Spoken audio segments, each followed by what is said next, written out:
Je vous cache pas, je suis sortie de là, je voulais danser la bachata. Cet été, je prends des cours.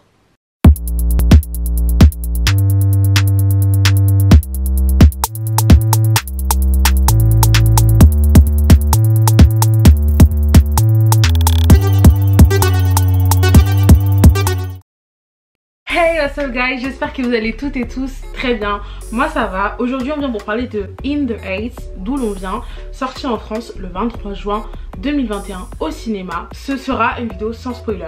Cependant nous allons adresser un problème qui est très important, qui a été remarqué par les personnes qui sont allées le voir et d'ailleurs même l'opinion publique, le colorisme dans ce film.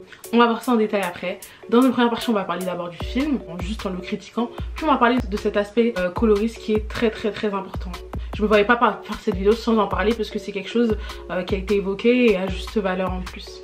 Let's go. Alors, d'où l'on vient, ou In the Heights en version originale, est sorti comme je l'ai dit le 23 juin 2021 dans nos salles en France. Le réalisateur c'est Jon M. Chu, qui a également réalisé des films comme Crazy Rich Asians ou même Sexy Dance 2. Il dure 2h23, c'est un film américain de genre romance, drame et musical. Au cœur de New York, le quartier de Washington Heights est celui de tous les possibles. Usnavi, propriétaire d'un petit café dans le quartier, rêve de renouer avec ses origines en République dominicaine. Mais tout se complique quand il croise le regard de Vanessa, une jeune femme qui rêve de devenir styliste. Leur rencontre sur fond de danse et de musique va chambouler leur vie de manière inattendue. Alors on va direct entrer dans le vif du sujet. D'où l'on vient, c'est l'adaptation cinématographique de In the Heights, qui est une comédie musicale qui a été faite pour la première fois en 2005 par Lin-Manuel Miranda, donc qui est celui qui a écrit In the Heights, le film, et celui qui l'a réalisé c'est Jon M. Chu. Donc ce qu'on voit dans le film c'est basé sur la comédie musicale. On reprend globalement les dialogues, certaines choses sont enlevées par contre de ce que j'ai pu voir et certaines ajoutées. Mais voilà, c'est une adaptation cinéma en gros de la comédie musicale. Alors je vous dirais que je suis sortie, j'avais envie de danser, de crier, de chanter dans la rue. Déjà parce que je suis enfin en vacances, mais en plus parce que c'est un film que finalement, avec les bandes annonces, parce que moi je connaissais pas du tout la comédie musicale, je l'ai connue justement en voyant qu'il y avait un film qui sortait comme ça. Et ça m'a hypé, je me suis dit, moi j'aime beaucoup en fait les comédies musicales ou les films musicaux en général. Sincèrement vous allez peut-être vous moquer de moi, mais moi mes films d'amour c'est genre High School Musical. Mais plus récemment c'est The Greatest Showman, Pitch Perfect, tous ces films où en gros la musique prédomine, où on chante tout simplement, c'est des films que j'aime énormément. D'ailleurs pour In the Heights, il faut vraiment aimer ce genre de film parce que tout simplement, je vous apprends rien, hein, mais les films musicaux, c'est on y a un dialogue et puis parfois ça part en musique ou puis même des dialogues sont des musiques. Faut vraiment aimer que chaque seconde t'as quelqu'un qui arrive et qui fait qui vient chanter et qui vient, bref, pas capté. Faut vraiment aimer ce genre de film parce que c'est vraiment ce qu'est In the Heights pour le coup. Voilà, je suis sortie, j'ai envie de chanter, de danser, de tout, surtout qu'en ce moment je suis un peu en mode, j'ai un peu, je sais pas, j'ai une fixette sur la bachata là, je sais pas, j'ai envie de prendre des cours et tout, d'enchaîner, bref. C'est un film qui met vraiment de bonne humeur, c'est un film qui entraîne, c'est un film qui finalement, moi personnellement en tout cas, il a eu un impact très positif sur moi parce que il m'a donné de la joie de vivre. Vraiment c'était 2h23 de pur plaisir. J'étais complètement dedans, les acteurs je connaissais beaucoup, donc ça fait plaisir de les revoir dans des projets, notamment Dasha Polenko qui joue d'ailleurs dans la série Orange is the New Black que j'ai quitté en 2019 et ça m'a fait très plaisir de la voir. Et encore Anthony Ramos que j'avais vu dans Nola Darling, n'en fait qu'à sa tête, la série adaptée du film de Spike Lee. Et donc du coup ça m'a fait très plaisir. Il y avait même Stéphanie Beatrice de Brooklyn Nine-Nine, s'il y a des adeptes de cette série. Bref, on retrouve tout un tas de personnes, d'acteurs peu ou très connus, et ça fait plaisir en fait parce que c'est un casting du coup qui est sympathique. Au niveau des musiques j'ai rien à dire, franchement toutes les musiques t'emportent. Après c'est vrai que moi par exemple il y avait des musiques notamment avec un des personnages qui est joué par Melissa Barrera, qui est donc Vanessa, qui est au centre de l'histoire d'amour avec Usnavi, qui est interprétée par Anthony Ramos, où quand elle chantait c'était des musiques d'amour douces, sa voix très, tu vois, des fois j'étais en mode again, mais c'est un peu le principe du film aussi, hein, il y a une histoire d'amour, donc forcément il y a des chansons d'amour, mais vraiment les musiques elles sont super cool. Moi j'ai kiffé, vraiment j'ai vraiment aimé, j'avais envie de chanter alors que je connaissais aucune des paroles, logique c'est la première fois que je voyais, j'avais envie de danser, dès le début t'es là, t'es plongé dans ce quartier qui respire la joie de vivre, qui respire la bonté, qui respire tout un tas de choses positives en fait, hein, très rapidement t'es dedans. Là vraiment je tiens à préciser que je vais pas faire le lien avec la comédie musicale parce que je n'ai pas vu, donc je parle vraiment que du film. Ceux qui ont vu la comédie musicale vous pourrez ajouter des choses, par exemple si vous avez des choses à rectifier, par exemple qui ont été mal adaptées au cinéma ou qui vous ont déçu à ce niveau là. Vraiment moi au niveau du film, les musiques elles étaient cool, tout était sympa en fait, j'ai vraiment aimé à fond, vraiment j'ai pas d'autres mots. En termes de scénario aussi, en termes de scénario c'est rien de bien fou, hein. C'est pas quelque chose qui rénove le genre, mais en même temps j'y suis pas allée pour ça. Bon si, je suis allée aussi pour l'histoire, parce que en fait le film, d'ailleurs j'allais dire une grosse bêtise en disant qu'il parle de gentrification, il parle pas vraiment de gentrification, il parle de ce quartier de Washington Heights, de ses habitants, de leurs histoires, sous 3 jours, en fait ça se passe sous 3 jours de forte canicule, sous 3 jours le plus important, puis après on va un peu plus vers la fin, de canicule, où il y a une panne de courant, et franchement c'est vraiment real. Qu'est-ce qu'ils nous montrent là, c'est vrai, et les acteurs ils ont fait un job de fou. Ça se voit qu'ils se sont donnés à fond pour ce film, parce qu'en plus c'est un Washington Heights, c'est un quartier qui est afro-latino dominicain, des habitants afro-dominicains latinos y vivent, et il y a une représentation de cela. On va parler de représentation plus tard quand je vais parler du colorisme, mais tout de même il y avait une grande représentation donc de la population hispanique.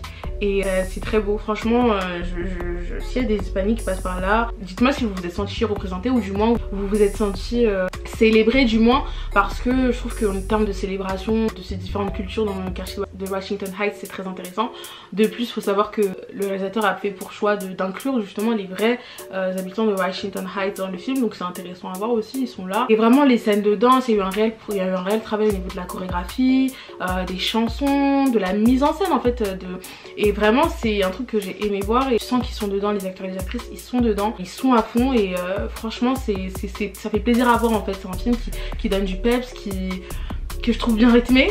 J'ai vu des critiques comme quoi certains disaient qu'il était assez long. Bah moi j'ai trouvé sympa. Il a adapté de la comédie musicale, donc dans une comédie musicale il y a plusieurs scènes et beaucoup ont été effacées.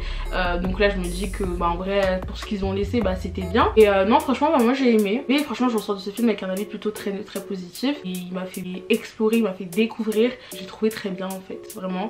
En termes de réalisation, même au niveau des couleurs, des images, tout est carré, c'est mis là au hasard, c'est très beau. C'est un cocktail de couleurs, de culture, bref, j'ai vraiment beaucoup aimé. Si vous voulez voir un truc vraiment où vous prenez pas la tête, où vous faites juste plaisir, allez voir ce film. En termes de scénario, il est un peu plus dur, parce qu'en fait on va parler, même si je disais que le film ne parle pas de gentrification, enfin le film n'est pas sur la gentrification, ils en parlent un peu. C'est même en fait... On est en plein dans la gentrification, maintenant qu'est-ce qu'on fait? C'est un peu tout ça le récit.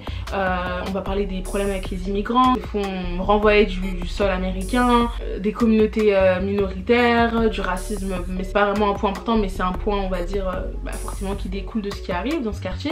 On va parler de plein de choses en fait, c'est un film aussi qui va t'en apprendre, voilà, c'est pas vraiment le but, mais ça le fait implicitement, qui va en apprendre un peu sur les personnages, mais également aussi sur leur histoire, sur leurs origines ethniques, et voilà, il a été très bon à ce niveau là. Moi franchement j'en ressors avec un avis très positif, j'avoue que même si en temps normal même des films où je trouve des points négatifs je les conseille, là je le conseille vraiment et j'y trouve que des points positifs. Et ça arrive des fois de pas trouver des trucs négatifs à dire sur un film. Cependant si, il y a un truc négatif quand même qui est le colorisme, qui est quelque chose qui est très latent dans ce film et qui finalement tu le vois beaucoup.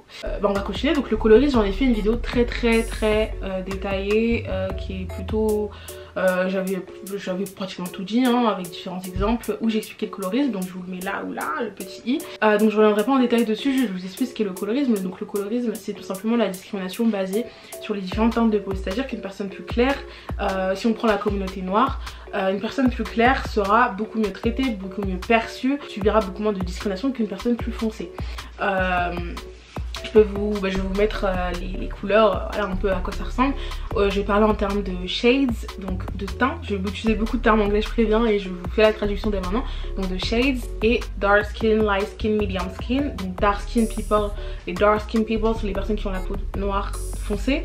Medium, les brown skin, medium skin, c'est un peu moins en fait, qui ont un teint marron, mais pas forcément foncé, mais qui est tout de même. Et les light skin, donc qui sont des personnes à une peau très claire. Donc je tiens quand même à préciser que les termes de dark skin, light skin, brown skin, ça ne s'applique pas que à la communauté noire. Ça s'applique aussi aux communautés notamment asiatiques. On parlera moins de dark skin parce que ils ont pas vraiment le teint dark skin, les asiatiques. Vraiment, je parle pas de métis, je parle pas de personnes qui ont deux origines, je parle vraiment que si t'es que asiatique, si t'es que noir, si t'es que ceci, et tu peux retrouver le même problème dans la communauté maghrébine. Enfin bref, c'est vraiment juste la hiérarchisation en fait des couleurs, et celle tout en haut subira beaucoup moins de choses que celle tout en bas. Et donc il y a eu ce problème là qui a été adressé parce que, comme je l'ai dit, le quartier de Washington Heights, parce qu'ils se sont quand même basés sur ce qu'on peut y retrouver pour de vrai, c'est un quartier qui est afro-latin-dominicain. Parce que souvent quand on dit afro, on pense aux personnes noires, comme moi, mais non. Il y a des personnes qui sont métisses, qui sont afro-latines, qui sont asiatiques et noires, qui sont européens et asiatiques, les eurasiens, bref, tout un tas de choses. Et souvent on oublie cette communauté afro-latine, afro-hispanique, qui vit en Amérique latine. Et des fois tu sais, quand les gens ils vont dans les pays latins, ils sont choqués de voir une forte population de personnes à la couleur de peau noire.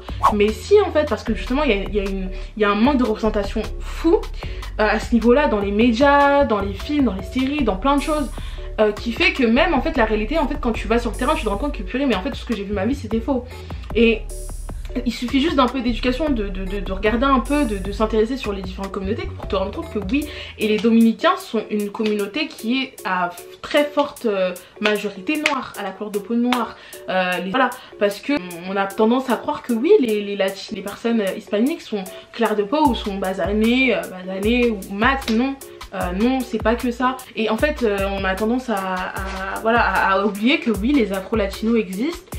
Et c'est quelque chose qui a été très critiqué, parce que autant il y a des afro-latinos, par exemple Dasha Polenko, et je l'ai appris là hier carrément en regardant, hein, c'est une afro-latina. Mais là on parle vraiment en termes de couleur de peau. Dans ce film il n'y a pas de dark skin. Les seules personnes qu'on va dire dark skin sont des personnages très secondaires qu'on voit une demi-seconde, ou sont des danseurs et en fond. C'est pas du tout la majorité. Après j'ai vu qu'on parlait de casting whitewashé. Donc le casting whitewashé c'est quand tous les acteurs et actrices font partie de minorités ethniques, mais qui sont très clairs de peau finalement. Quand tu les vois dans la rue tu dis pas ah bah elle c'est une personne noire, elle ou lui c'est un homme latino, elle ou lui c'est un homme maghrébin ou une maghrébine. Enfin bref, c'est des gens qui passent en fait en tant que personne blanche, voilà. Et j'ai vu que beaucoup avaient adressé ça, et même moi je me suis dit purée mais c'est un casting hyper whitewashé. Et d'un côté j'ai vu aussi des latinos justement parler du fait que parler de casting whitewashé quand finalement c'est aussi ce qui existe réellement dans ces quartiers là, c'est un peu limite ridicule, parce que finalement c'est pas vraiment un casting whitewashé si eux-mêmes existent. Mais on peut parler de casting whitewashé quand même, parce que du coup il y a une invisibilisation de la communauté afro-latina, dark skin, vraiment ils existent. Ok, des personnes foncées de peau existent et sont afro-latinas, sont dominicaines, c'est comme ça en fait, ça n'existait pas. Et c'est cette perpétuation en fait du colorisme ambiant qui continue même dans des films aussi importants. Ça se passe quand même à Washington Heights, un quartier comme je vous l'ai dit où il y a des dominicains, des afro-latinos et tout. Donc c'est horrible en termes de représentation pour eux. Beaucoup se sont dit mais en fait même certains pour avoir vécu à Washington Heights, ou certains pour connaître le quartier, ou certains pour savoir que voilà c'est un quartier où il y a beaucoup d'afro-latinos, ils se sont dit mais on se sent pas du tout représenté, on se sent pas du tout représenté. Elle est où notre représentation finalement? Oui il y a des personnes latinas dans le film, oui il y a des personnes noires, mais elles sont presque pas là en fait, et elles sont là vite fait. Le casting est en fait pas représentatif. Lin-Manuel Miranda, donc celui qui a écrit le film, s'est excusant pour ce colorisme là. C'est quelque chose qu'il a posté sur les réseaux sociaux, donc que je vais vous lire. J'ai commencé à écrire In the Heights parce que je me sentais pas vue. Et au cours de ces 20 années, tout ce que je voulais pour nous tous, c'était de se sentir représentés. Je vois cette conversation à propos de la communauté afro-latina dans notre film ce week-end. Et là, il parlait donc quand le film venait de sortir aux États-Unis. Et c'est clair que beaucoup de personnes dark skin de la communauté afro-latina ne se sentent pas assez représentées, notamment dans les rôles principaux. Je peux entendre la frustration et la peine à propos du colorisme de ne jamais se sentir représenté. J'entends que sans la représentation d'afro-latino, dark skin dans ce film, le travail sort en fait de cette représentation de joie et de fierté. En essayant de peindre la mosaïque de cette communauté, nous étions écourtés. Je suis vraiment désolée, j'apprends de vos retours et je vous remercie pour le mettre en lumière, et j'écoute. J'essaye de laisser la place pour à la fois la fierté incroyable lorsque nous avons fait ce film, aussi pour les différentes erreurs qui ont pu en sortir. Merci pour votre retour honnête. Je promets de faire mieux dans mes futurs projets et je suis dévouée à apprendre et évoluer. Nous devons tous tout faire pour assurer que nous honorons notre vibrante et diverse communauté. Siempre et la signer avec son nom. Alors, erreur de ma part, dans ce qui suit, je vais vous parler d'un reproche qui a été fait, et ce n'est pas à Lin-Manuel Miranda mais à Jon Chu, le réalisateur, et non le scénariste. Donc il s'est excusé, sauf que beaucoup sont revenus sur ce message en disant que finalement c'est quelque chose qui lui avait déjà été reproché pour Crazy Rich Asians, qui se passe donc à Singapour. Singapour, pays où beaucoup d'asiatiques à la peau foncée existent, et dans le film il n'y en avait clairement pas. Et encore une fois, pas du tout dans les rôles principaux. J'ai vu qu'il avait fait un truc Jam with the... Donc c'est un problème très important. C'est triste parce que en fait le film est bien. Je trouve que moi c'est un beau film, comme je vous l'ai dit en première partie, j'ai vraiment beaucoup aimé. Et le gros point négatif c'est vraiment ça. Et du coup ça participe à ce processus là où on efface constamment les personnes dark skin et c'est relou, c'est chiant parce que c'est déjà un truc qui est très présent à Hollywood dans tous les films et dans beaucoup de communautés d'ailleurs. C'est pour ça que d'ailleurs, petit aparté hein, mais le film Fatherhood et avec Kevin Hart notamment en tête d'affiche qui parle donc de la relation père-fille où justement les deux personnages principaux sont dark skin, ça m'a fait grave plaisir de le voir parce que je me suis dit purée mais enfin une relation comme ça parce que pour certains c'est rien mais c'est justement ceux qui ne comprennent pas, ceux qui ne le sont pas, qui pensent que justement c'est peut-être rien ou qui n'y portent pas attention ou qui sont pas trop casés en termes de représentation des personnes dark skin justement. Ça m'a fait du bien, ça m'a fait plaisir parce qu'en plus le film est beau, le film est très mignon, enfin bref je vous le conseille vraiment si vous l'avez pas vu. Donc voilà c'est triste et oui c'est un problème qui devait être relevé, c'est heureusement que les gens l'ont relevé parce que le film justement pour son importance, pour le fait qu'il se passe à Washington Heights etc, c'est très important. Après moi je veux pas casser le film non plus parce qu'il participe aussi à une représentation des hispaniques enfin aussi au cinéma parce que ils ont pas tant de films sur eux que ça en fait et de les voir célébrer ça fait du bien, ça fait plaisir mais les afro-latinos existent, les afro-latinos dark skin existent s'il vous plaît et on voudrait les voir un peu plus que dans des rôles secondaires où ils peuvent jouer des clichés, où ils peuvent être là que 5 secondes ou où ils sont juste en arrière-plan. Donc voilà je voulais juste adresser ça parce que c'est quelque chose qui est très important et quelque chose qui oui il faut relever, il faut en parler, il faut pas en avoir honte, on peut avoir aimé un film et le critiquer c'est totalement faisable et c'est ce que je viens de faire là. Donc voilà les gars c'est tout pour moi, j'espère que vous avez aimé cette critique, n'hésitez pas à me dire ce que vous pensez par rapport au colorisme pour les personnes notamment qui savent un peu ce que c'est. Si vous savez pas vraiment n'hésitez pas à aller voir ma vidéo sur le colorisme où j'en parle vraiment de manière très détaillée. Moi je vous laisse là voilà, n'hésitez pas à aller le voir vraiment, il va vous mettre de bonne humeur, il va vous donner envie de danser, il va vous apporter joie et tout, j'ai trop aimé. Et voilà cependant faut pas oublier ce point important qui est le colorisme. Et voilà c'est tout pour moi donc gros bisous, n'hésitez pas à partager, à liker, à vous abonner, à activer la cloche pour de prochaines vidéos. Peace guys, je vous fais de très gros bisous.